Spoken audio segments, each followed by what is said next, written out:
Welcome back to episode 3 of the Women Workers in World War II podcast. This is my final episode of the series. Sad to say, I really like talking about this topic with everyone. But in this episode, I will be talking about the women perspective in specifics, and I'll end off the episode with wrapping up the conversation. So, I am a firm believer that if you want to be educated on something, you need to talk to the source, and you need to hear from the source. And for example, for a present day analogy, if you hear from someone secondhand of a rumor going on, you would want to go to the person the rumor is about to verify if it's true or not.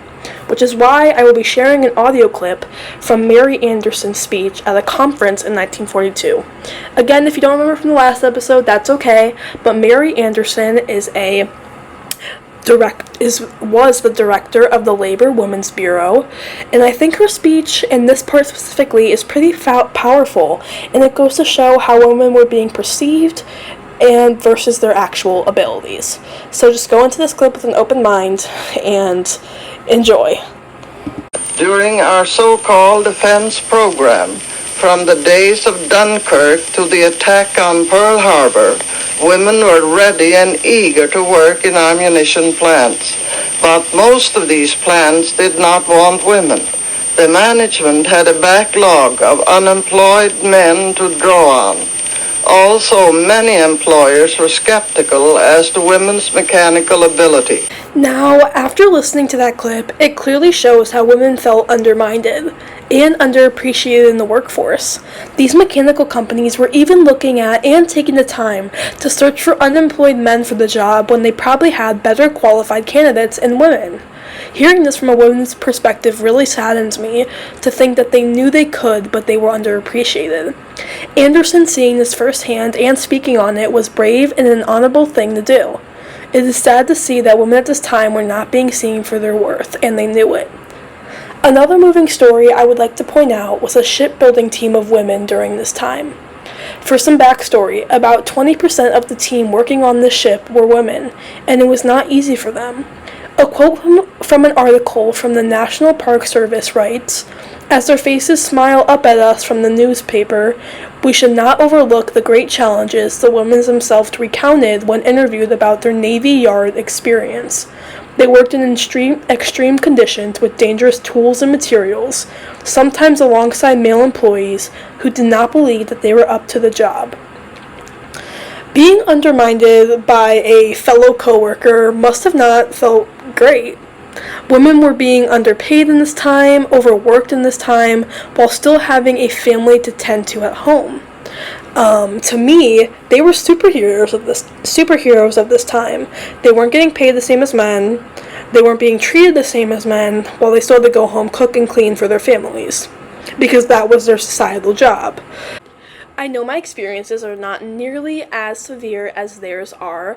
I would like to say a little story about my time in the workforce and how I've experienced something a little similar. So, in the job that I recently quit, I felt as though my manager, who was a man, it's important to note, I'm not just saying this because I need you to relate to it, I'm saying it because it applies to the story, would explain to me how to do the correct things after seeing me supposedly doing them wrong, which was very ironic to me because I was taught by a fellow male coworker how to do them when I was first hired. But I would never see my manager say anything to my male coworker about his methods, which were the same as mine. I think, honestly, this is something that's very relatable to lots of women feeling undermined and underappreciated in the workforce. So I thought I would just share that story. I hope someone can relate to that. I bet they can, if you're a woman. All in all, as we're reaching the end of my podcast journey, the issue of the societal view of women workers still lack to this day, in the present, and we as women are aware of it. But the issue stems so far back that personally I think it might take more years and years to break this habit. As you can tell by how I'm speaking about this, I am very passionate about this issue because it's not just a history lesson or something we can look back on, it's something that is still happening. But if I was trying to answer my question in one sentence, it would be, society viewed women as unable, so they paid them that way, and women did not feel good about it, no matter if the demand for them was increased.